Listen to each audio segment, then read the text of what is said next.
part 2. Ayun. Ito yung part 2 ng video ko. Hindi ko masyadong hinabaan kasi I'm sure hindi ko ma-upload ng mabilis sa YouTube. Kaya pinutol ko. So, ayun.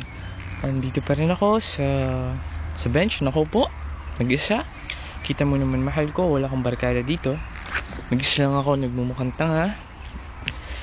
Mag-isa lang akong naghihintay mag-July. Kasi miss na kita. Mahal, sana pag uwi ko dyan makapag-tour tayo sa... Uy, may swan, no? May swan. Scoop, man. May swan. Ayan, yung swan. Ang cute. Hello.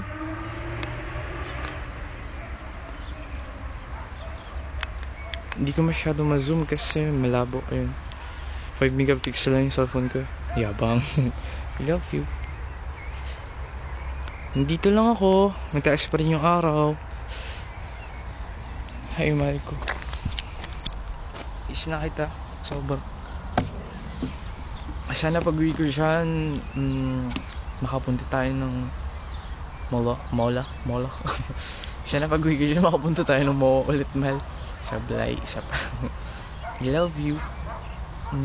Sensya ka na kung ganito ako magsalita kasi alam mo naman, nahiya ako lagi. Love you. Ayun, back to topic. Nandito lang ako kasi nag-away kami ni mama kagabi. Expected na yun dahil yung passport ko nawawala.